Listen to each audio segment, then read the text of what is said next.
Hello, and welcome to our British Cartographer Society Teatime Talk. My name is Chris Butis. I am the Teatime Talk Coordinator, Vice President of British Cartographer Society, and today's chair. Today, we have a talk from Adrian Dähler from the Federal Office of Topography, Swiss Topo. Okay, thank you very much. Thank you, Christopher. And thank you for the opportunity to talk about terrain representation of the Swiss national map at today's Teatime talk of the British Cartographic Society. My name is Adrian Dähler, and I've been working at swisstopo for about 12 years, mainly updating the national maps in a scale 25, 50, and 100,000. And together with three other colleagues, I work on updating the rock areas, the glaciers, and the relief. So let's see how it is done. Well, right. Essentially, I will talk about the two bottom points, how the rocks and glaciers are updated, and about the enormous landscape changes due to the glacier retreat. And I will focus on Switzerland, but actually glacier retreat in Switzerland is symbolic of most other regions as well. With just a brief historical overview, the Dufour map has already depicted the terrain in northwestern illumination. So that means that the terrain is illuminated theoretically from northwest, and the shady sides are in the south or in the southeast. But that doesn't actually correspond to reality, but it has become widely accepted. So something in our minds simply allows us to recognize it better in this way. And the successor of Dufour map, the secret map, adopted the northwest illumination. And the secret map became more accurate in terms of location in compare with the Dufour map. And this is how it looks today, our Swiss national map. Note that the summit of Dent Blanche is divided into 4 different phases.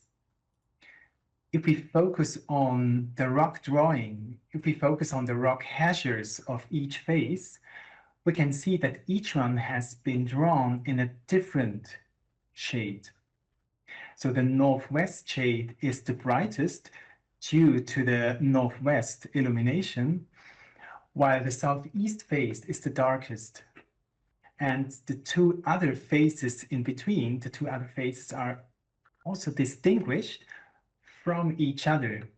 So we could describe them as semi-shaded or semi-sunny shaded. So the light of the illumination is only striking these 2 phases. So what's special about Swiss terrain representation? It can be emphasized that it has a highly realistic effect. So note the relief on the right-hand side. It's a good example of highly realistic effect. Steep and flat rock sections are having a different representation, and the relief, glaciers, and the rocks are perfectly attuned to each other. And it's still handmade. So as I just mentioned before, the different shades in the rough depiction of the 4 phases of Dent Blanche, we could say that this has a highly realistic 3-dimensional effect. And again, the sunny side, on the sunny side, we draw thin rock hachures, and it's the opposite around in the shady sides. There we are drawing thick rock hachures.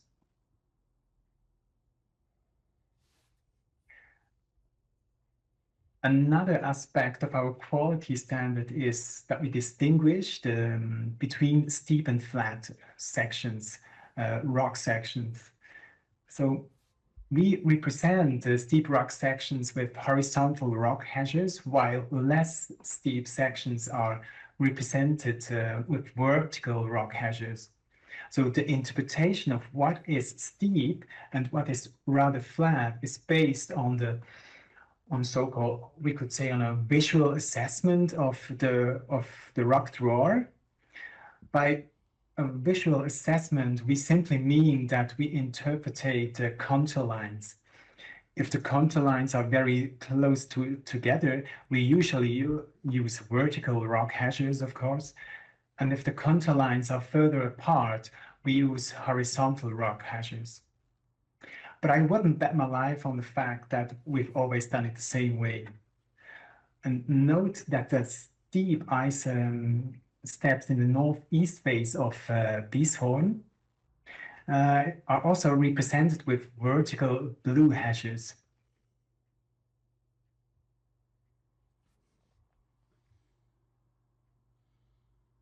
The end result should be that everything is perfectly coordinated and the rock, glacier, and relief are in balance with each other. So everything should be attuned, as you can see on that slide here.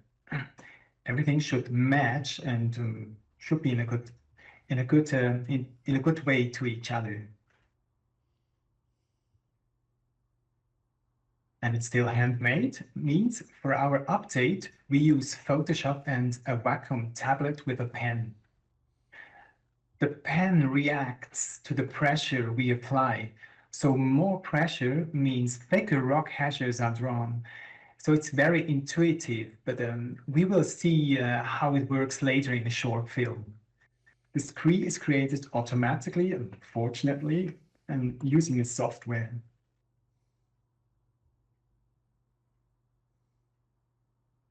How do we update the terrain in the national map?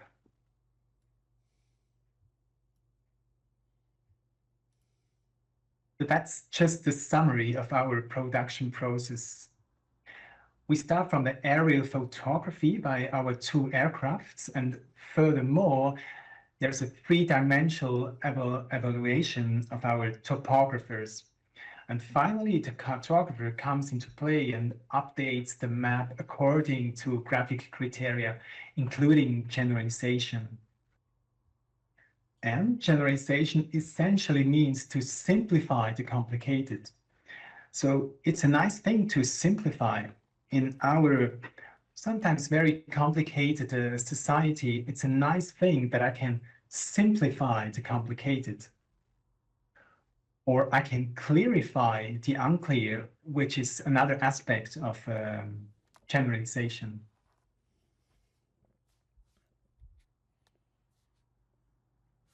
So we update the map in this order.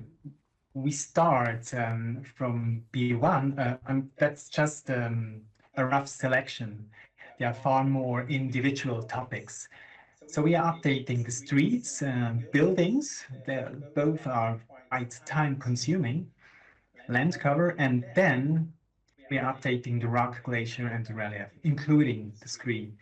And finally, we are placing names and are updating all the texts.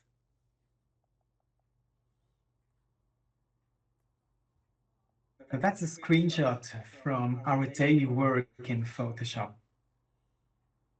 The blue area shows the new extent of the glacier, and the reddish area is the new rock surface that has appeared beneath the former glacier ice.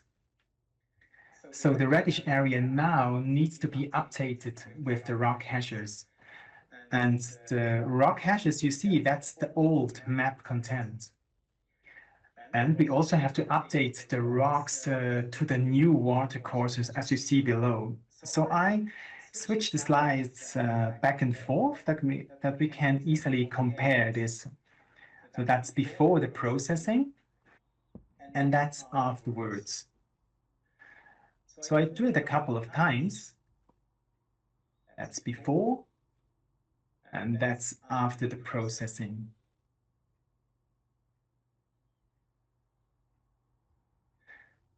To update the rocks is actually quite time consuming,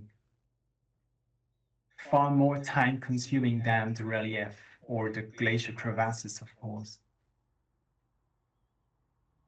And then the glacier crevasses are also updated. So we update them manually and visually using aerial images. So we are seeing a trend whereby the glaciers are forming fewer crevasses in the tongue areas. So for us, this means that we are deleting far more crevasses than we are drawing new ones. So this is a clear trend. So I switched the slides back and forth. We can compare it here as well, after processing and before the processing.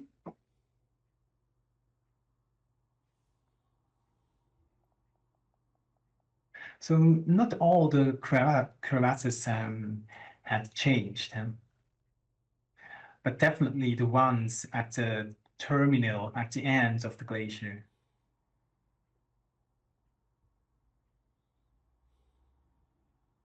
Finally, we update the relief manually.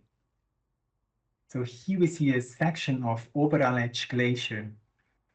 The map section shows that the contour lines no longer match the relief.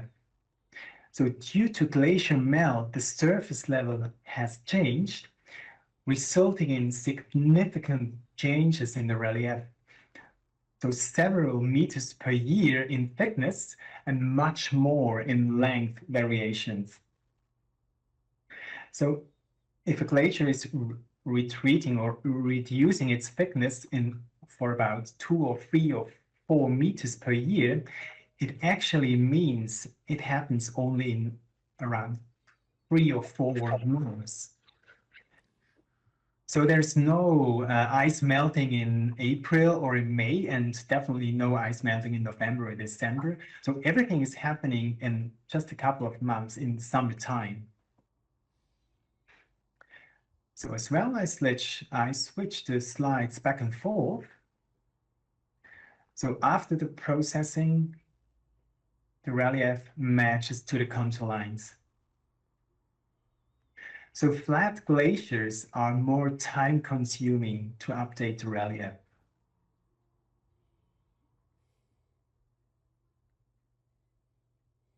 And this is the result of the updated relief of Alech Glacier. So a relief with a highly realistic effect means that the map can be read and interpreted quickly and easily.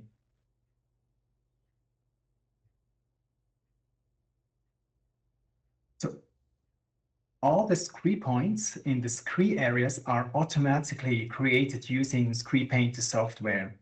So they're up to 250,000 small scree points on a map, on one single map sheet. So that means a map sheet is about 70 to 48 centimeters. So there's quite a lot. So fortunately, we don't have to update them manually. So the size of the scree points is derived from the relief. As you can see, there are larger scree points in the shady sides than in the sunny sides. And that's the final result of our national map. And here we see a short movie. That's the updating in the Photoshop file using the Wacom tablet.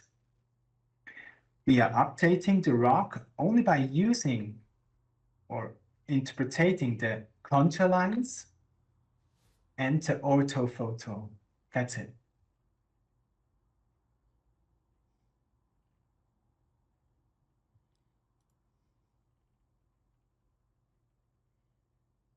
So this is a shady side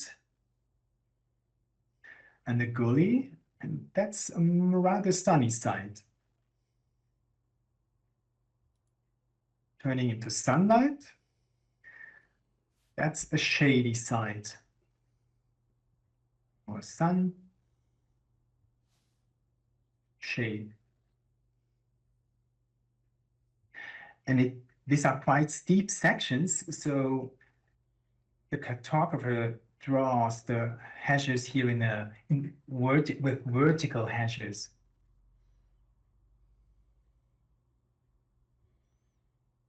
sunny side and some, again, sunny side. And there might be some flatter sections in between. That's a flat section.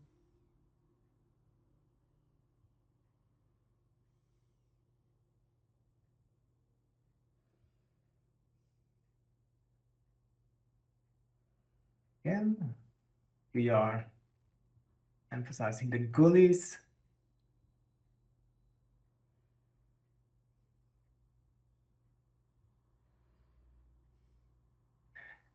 And that's a flatter section. It's turning into darker, into a shady side. Finally, we finalizing the left side. Sunny side, shady side. Well, and that's it, what it's all about.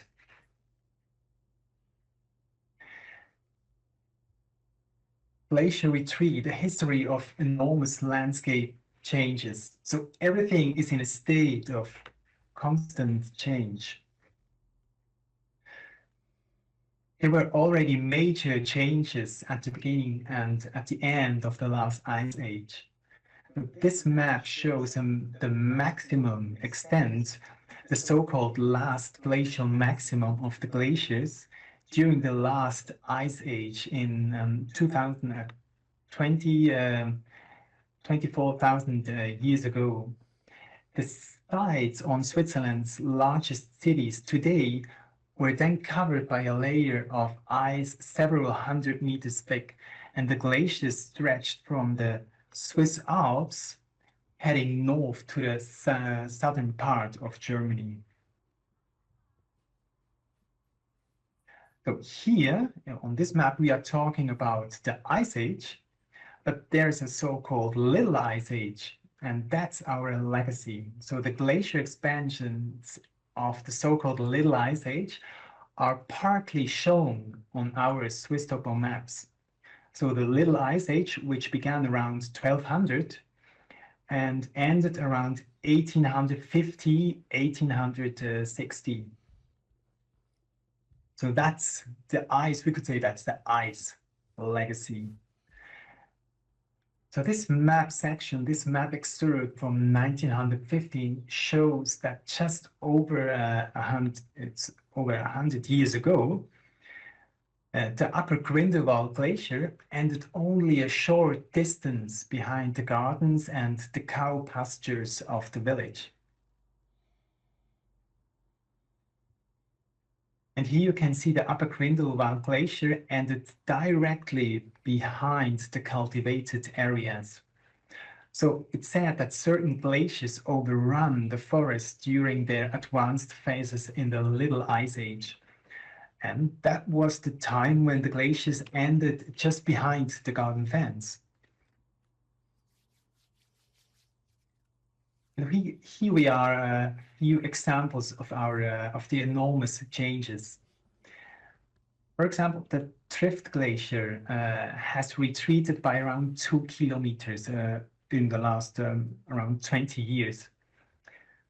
But the formation of a lake generally accelerates the melting process of the ice. And here we see the corresponding aerial photographs. So the glacier tongue on the right-hand side on that image, it's just visible, or it was just visible in 2022. Maybe it wouldn't be possible visible today. And yeah, that's the vanished glacier tongue. So the entire change can be seen on these photos. And unfortunately, I didn't have any more recent ones than the one from 2006. But if we look on the photo from 2006, the glacier now ends at the very top of the steep slope. And on the pic, on the 1969, the whole valley was filled up with ice. Another example is the Rührboden Glacier, another a lesser known glacier. While 20 years ago the glacier ended in a small lake, the lake became much larger in size by 2023. So I switched the slides back and forth so we can compare that easily. Much more icebergs nowadays. And this is what it looked like there last summer. So the entire lake was full of icebergs, which glowed in a wonderful blue in the sunlight. And an absolutely fantastic view, which actually looks more like the Ice Age than the warm period in which we are in. So the melting of the glaciers also has its beautiful sides. Icebergs are floating gracefully in dozens, even hundreds of new lakes in the glacier fall fields. So I just love the blue color of glacier ice. A rather new, relatively new phenomenon are ice cauldrons. About 2 years ago, I discovered a striking arrangement of crevasses on the Oberalp Glacier. When I examined the glaciers on the new aerial photographs, I realized that such ice cauldrons had formed on many other glaciers too. So the ice cauldron actually only formed in the flat tongue areas of glaciers. So this beautiful example on Smut Glacier near Zermatt has a diameter of approximately 300 to 400 meters, the right one on the picture, depending on where you are measured. The whole building has about around 500 meters in diameter. So what's the mechanism behind that? Meltwater runs over the glacier surface, drains into the glacier and creates channels. And these underground tunnels or channels, they are growing, and the ice and the ceiling becomes thinner and eventually collapses under its own weight, creating a sunken depression called ice cauldron, or we could call them sinkhole. Another interesting example can be on the neighboring glacier, the Zinal Glacier. So it has also a diameter of about 300 meters. It has about the same size that the one on Smut Glacier. As already mentioned, in recent years, hundreds of small lakes have formed in the glacier forefields, like that one on Rhone Glacier. We actually see a small ice cauldron at the top of the image. It's a very round, very geometric one. So on the right-hand side, we can see that the glacier has been covered with a special kind of geotextile fleece to protect the accessible, for tourists accessible ice cave from melting. So this method of protection, or in general, snow farming has become increasingly widespread in the last couple of years. And many glacier has now retreated out of the lake, so with only a few little icebergs left in the lake.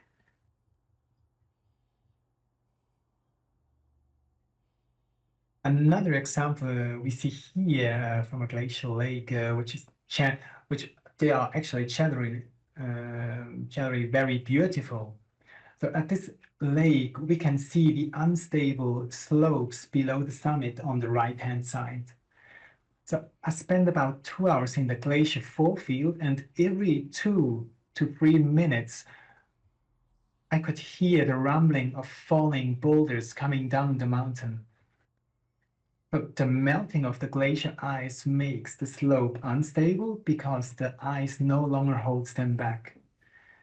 And the melting of the permafrost, the frozen subsoil, the frozen underground, also makes the slopes very unstable. So that's the same lake from another perspective. And here we see a lake at the Gorner Glacier near Zermatt. But that lake only exists for a short time, for about 1 or 2 years, no longer. So the lake is visible on the bottom, rather on the left side. And that's close to on the edge of this lake at Gorner Glacier. And we see the Matterhorn in the background. Despite all the changes, it can be said that nature does not lose any of its beauty and wonder, as we can see here. And despite the significant loss of ice, glaciers still remain a fantastic phenomenon. So we humans seem rather small in the presence of glaciers. So as you can see, in front of the glacier, the two people, you compare with the glacier, we are rather small in compare. And this image also gives an idea of the enormous forces of glaciers. Many mountain ranges have been shaped not only by tectonic forces, but also to a large extent by glaciers. And even without glaciers, the mountains look very beautiful, and the barren landscape will become overgrown with vegetation in the next couple of years. So that's it. Thank you very much for your attention.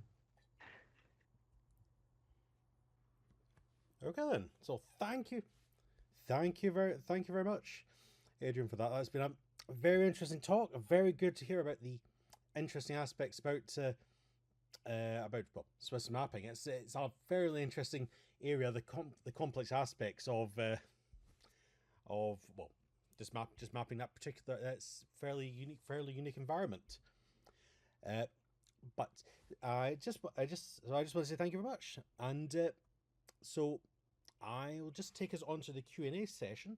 So initially, just before we go into the Q&A, I'd like to also advertise to everyone that the BCS, that British Cartographic Society, is having a GeoFutures one-day workshop in London and on the 25th of March. So if anyone's interested in attending, they can visit the Cartographic Society website and they can look up the information there. So we've got a lot of interesting speakers where we're going to be talking about the future of what we think the future of mapping will look like, and what the UK needs to do to play a part in that change. But anyway, so back to the talk itself. So thank you. So again, thank you very much for the talk, and let's see what questions we have to work with. So okay, so the first okay, right. So if we have anyone has any questions, okay. So we have some. Okay, Adrian, I think you might need to read this one. Actually. Yeah, definitely. That's a very good question, of course. We are in one project with artificial intelligence to update it automatically. But at the moment, the project is stopped because the results are not meet our quality standards by now. But definitely to draw the rock hashes is very time consuming. So it definitely makes sense to make researches there and look for an automatization. Not yet, but in the next couple of years, I don't know what's in 5 years, in 10 years, maybe not in 2 years, but something in between 5 or 10 years, there might be some better results. I mean, we don't expect a 100% solution, Even if we have a solution with, yeah, we can spend time, save time 50%, that would be already very good. Huh? But let's see, we keep on trying and making researches about that. Okay, no, thank you very much. That's interesting to hear. It is always a challenge. When trying to do these a lot of these techniques tend to be on the side. It's tend to be a mixture between science and art, and really dependent on the how the cartographer sees the cartographer's experience and how they see the map and the data. So yes, sometimes for one single situation, we often say that 5 different cartographers are having 5 different solutions, and each one is correct. Huh? So it makes it difficult for artificial intelligence to see or to get an algorithm out of that. Huh? Yes, and I know, and honestly, when you're with Swiss mapping in particular, I think it's a very unique. It's a very unique situation, which I don't think it's a bit more complex than you'd normally expect for a lot of mapping, a lot of automated mapping systems. So, right. So we'll move on to a few more questions. We've got quite a few that have come through. So you've got quite a bit of interest that in the work in the work. So the first question, next question is, how many layers do you work with in Photoshop? How many layers? There are about, I would say, around 20, maybe 20 layers. So these layers are, we don't put the layers into the so-called layers. We use channels. I don't know the English expression in Photoshop. We use the channels, kanäle, not the layers. So around, I would say around 20. So in the last time, the Photoshop files, they got bigger and bigger in the data size. Huh? So nowadays they have about 3 giga of they're quite big, the files. So we are at the edge of that it is handleable or possible to work with them. Okay, no, thank you very much. It's also interesting that how complicated it is putting the maps together. So, okay, so next question is I think you've partly answered this as well. It's how do you interpret crevasses? Do these represent actual crevasses that you recognize from the aerial imagery, or are they more a generalization of crevasse zones like you do for rocks? So the crevasses are actually quite accurate. Some or ice falls or crevasses, they can change very quick, like from day to day. But somehow the sections on the glacier on which crevasses are appearing, they are changing, but it's about the same but different. So we don't put too much effort to draw them very accurate.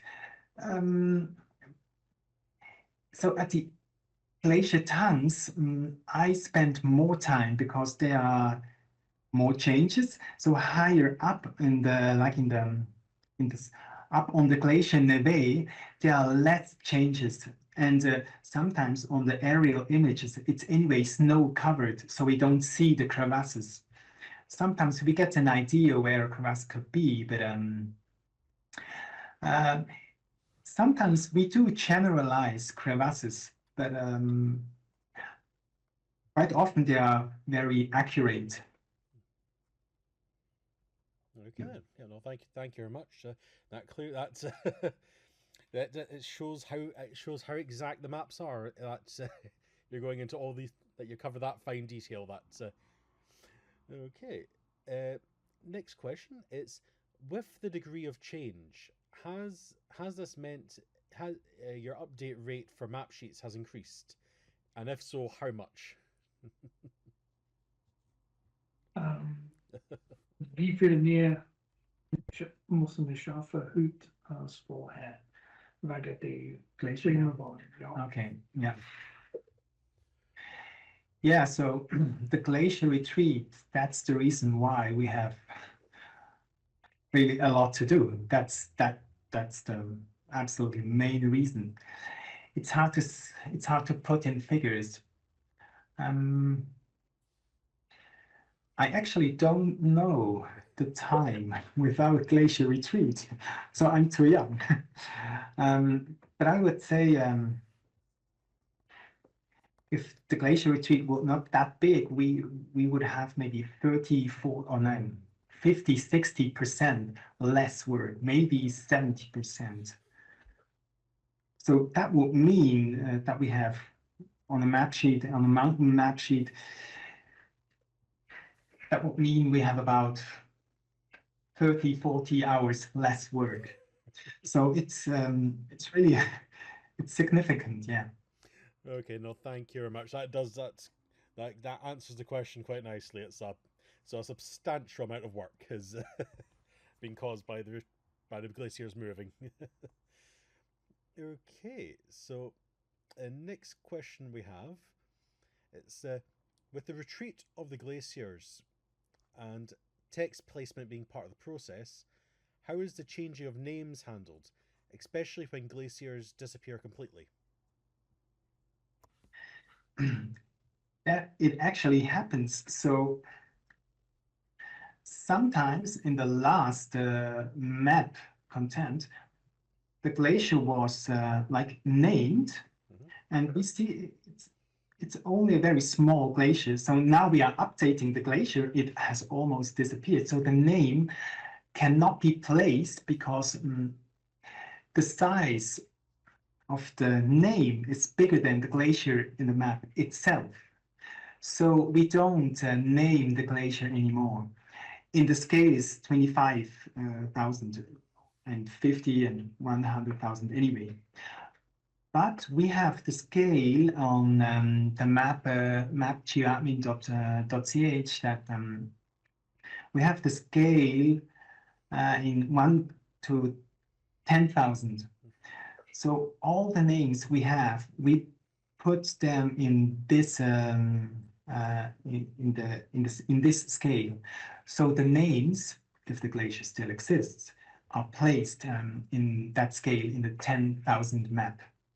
But not in the printed or in the digital map 1 to 25,000. So names are disappearing. That's a fact. Yes. Okay. No, thank you very much. That's all. Again, you're answering a lot of these little you're answering a lot of the little mysteries which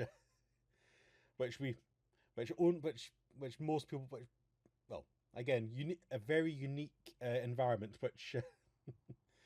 A lot more dynamic than most areas that people map. Okay, so next question. It's from some. Okay, we've got to. My master's thesis was on glacial change and glacial lake flood risk in the Himalayas. Do you retain your changes and work with universities to study and record these changes academically? No, we don't use directly together. But of course, they use the map. It's not agile. There's another department. Yeah, yeah. They use the map, but somehow we are only drawing. We are only making the map. So other departments are responsible, and they use our maps, and quite often, yeah. But we are not working directly together. Okay, no, thank you very much. As we all have, there's a lot of complex departments and a lot of these that cover a lot of different topics, and I think we had a discussion in an earlier session where you highlighted other departments covered things such as the rapid mapping. So when there was sudden changes. So yes, okay. So next question: do you have auto detection for changes? So I suspect that would be changes. I suspect that would be any changes that have happened in the imagery that you're interpreting. They use, but actually not. We are using the automatic detection. So the other division, the topographers, they use certain automatic detections. For example, in our map, they are updating or drawing actually every single tree which is higher than around 3 meters or so. So it's definitely helpful for them that they have for that topic a certain automatic detection. But we don't have, as we are not directly detect features, map features, we don't have, but definitely the topographers, they do it. So they do it for trees, as far as or definitely for trees. And I'm pretty sure not for glaciers, no. So sometimes it's not that easy to interpret the aerial views. Sometimes the glaciers are covered with debris and rocks, so the glacier edge is not easy to recognize sometimes. Sometimes it's very obviously, but sometimes not.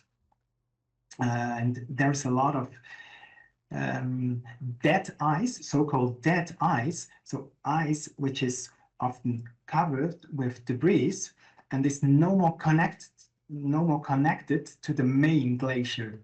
So this ice can be several hundred meters in front of the main glacier, disconnected. So this, for example, the dead ice is sometimes quite difficult to detect by humans. So it might be sometimes or nowadays not possible to have a good quality result to do it automatically. Okay, no problem. Thank you very much. Another question there. Right, so next question is your hill shading derived from slope processed LiDAR?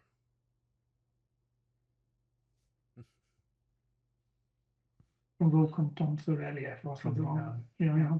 Ist es vom LiDAR, DTM oder so? Kommt's von der Ecke? Glaub nicht, ne. I'm not sure about from where it is directly derived. It's from a digital terrain. It's in a way like derived from the digital terrain model, but I cannot answer this question. We get back to that. Absolutely no problem. That's If they write to Adrian's email address, we will get an answer off to that person who's interested. absolutely no problem. Yes, we'll take note, and if anyone, if you send me that, he can send us the question. We'll get a question. We'll get an answer for you. Yes. Okay, right. So next question. Could you briefly explain how Swiss Topo remapped the area around the Blatten after the rock and ice landslide last year? I believe this is what we mentioned earlier. That's another department which. Yeah, I remember. Yeah. The question is how we are updating that. Yes, that's. Yeah. Yes. Okay. Yeah. So the big landslide. That event was about by the end of May. So around 2 or 3 days later, Swiss Topo has already taken aerial images for rapid mapping to get an overview for the blue light organizations just to see what's up there. That was 2 or 3 days afterwards.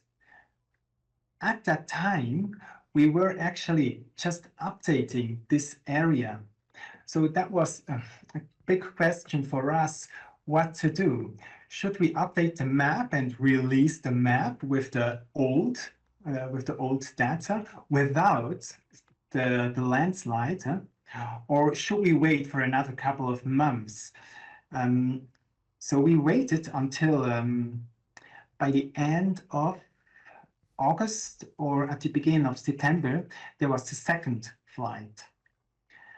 So we decided to update it very exactly and put it in the map we actually wanted to release in summer or in spring. So that updating, it was very interesting for me to update it. So a whole part of the mountain came down and the glacier collapsed. So all together came down. So it has like swept away the whole forest as well, and I guess the soil too. So on my updating, I saw that there were new, down in the valley, there were new rock bluffs appearing, which were not in the map before. I guess they were simply covered with forest, trees and soil and not that visible. So after the landslide, it was like barren there, and so we put them in the map. But that was a very, for cartographers, at least an interesting event. It was amazing to see the, how forced the nature is. Okay, no, thank you very much. That's a nice detailed answer to that, and it's quite impressive that it was by sheer coincidence that you were mapping that, you were updating that exact same area when all this happened. So it's that's very interesting to hear, and the process that Swiss Topo goes about getting that processed in such a short time period. So thank you very much. So another question here. It's which type of input device do you find works best in drawing the hatches?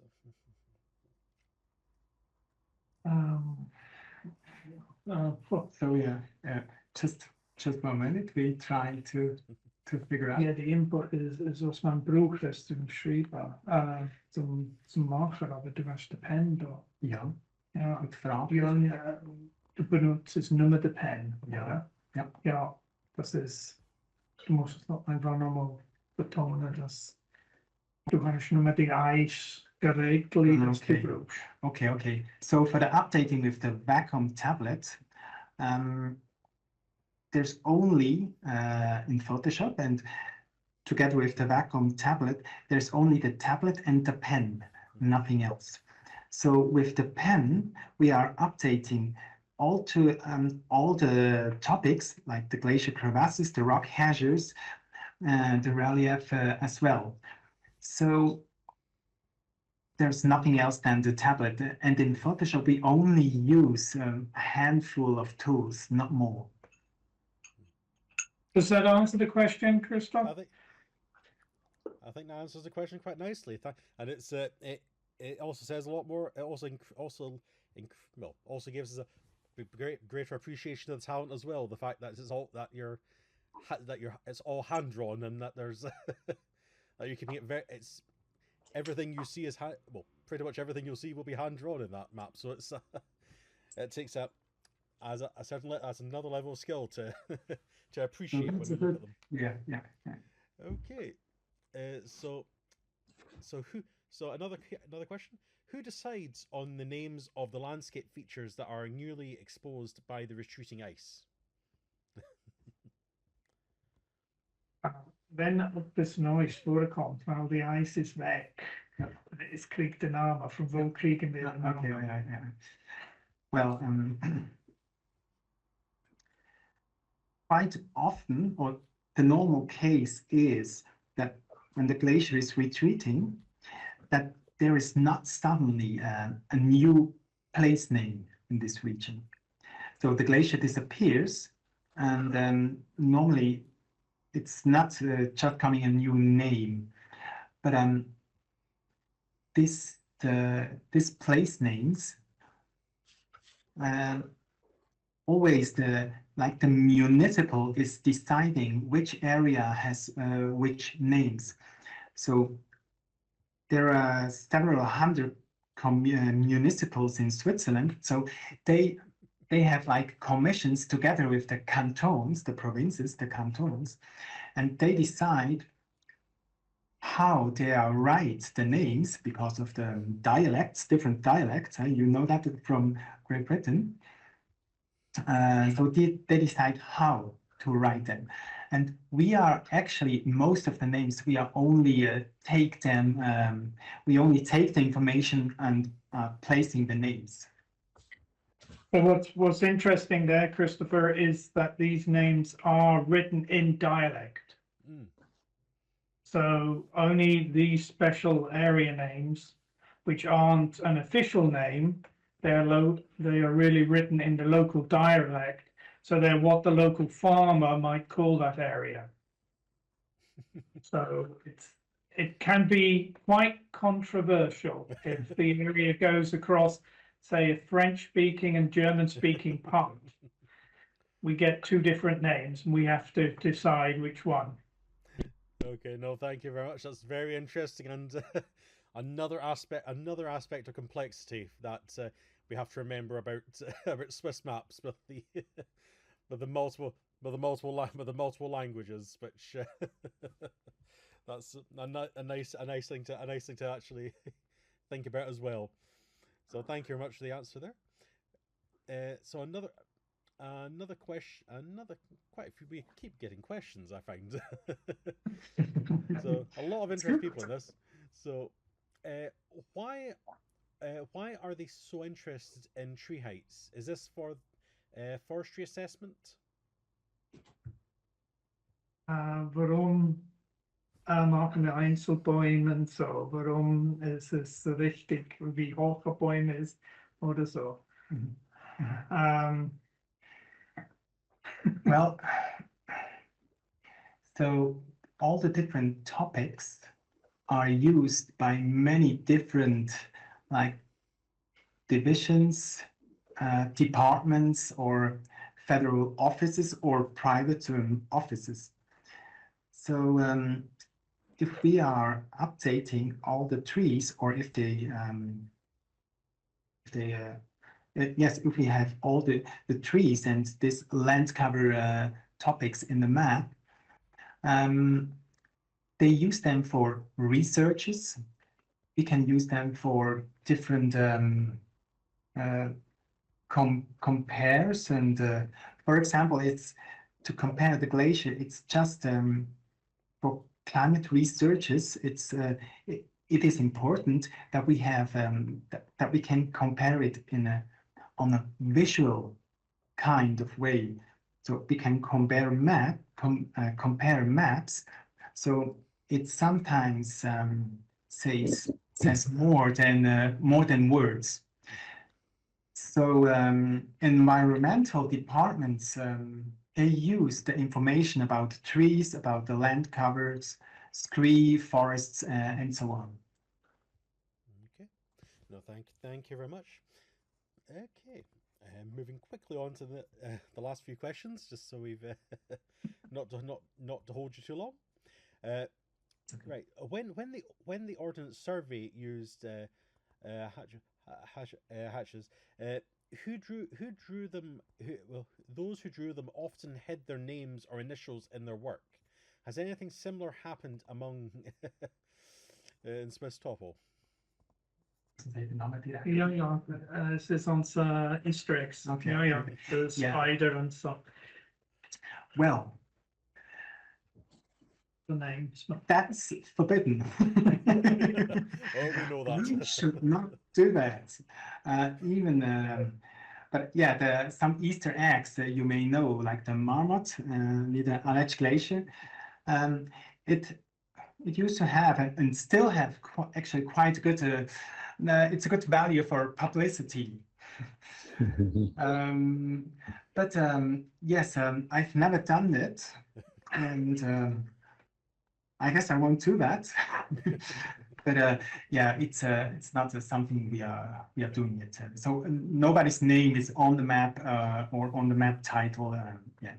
No. But yes, they're usually the people going into retirement and they want to leave a mark. But like Adrian said, if we find them, we have to remove them. We do, of course, take pictures of them and put them in an archive, but we have to, being an official body, have to remove them. No, as expected, yes. So if you find them, they won't be there. If anyone finds them, they won't be there. They won't be there for long. That's Yes, it won't be last for long. Yeah, yeah. Okay, right. So, okay. So working nearing the end. This a rephrasing of a previous question. It's I'll attempt to rephrase. From what source is your DTM, and what kind of grid resolution do you use for this? That's a few questions back. So well, that's really a different department than we work in. That's in the data capturing department. They define that all. We do have a Swiss Alps 3D because it's all done in 3D. It's all captured, but we only get a 2D data from that. So the third dimension is stripped off, and also the height of the trees and everything. That's not on our maps, but people who buy the data directly, they have then the height of the trees on the data. So that also, if that person would care to send us an email, we will try and get a reliable answer off from the other department. Okay. Once again, if you send us an email, we'll pass that. You will pass the email. We'll pass it on and get again answer for you. Okay. Right. So I think that's us finished. I think we've gone through all the questions. I think so. Thank you very much for that. Thank you very much. You've generated a lot of conversation. You've had a lot. People always like hearing about Swiss maps. I would say I'm a fan of whatever when we see it, and the fact that we had such a large audience says there's a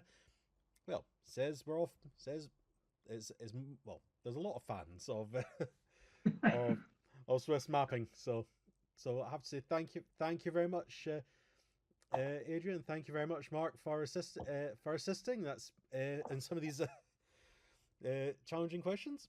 So yes, so yeah, you're heartily welcome, and thank you also very much for the opportunity to speak here on your Tea Time talk.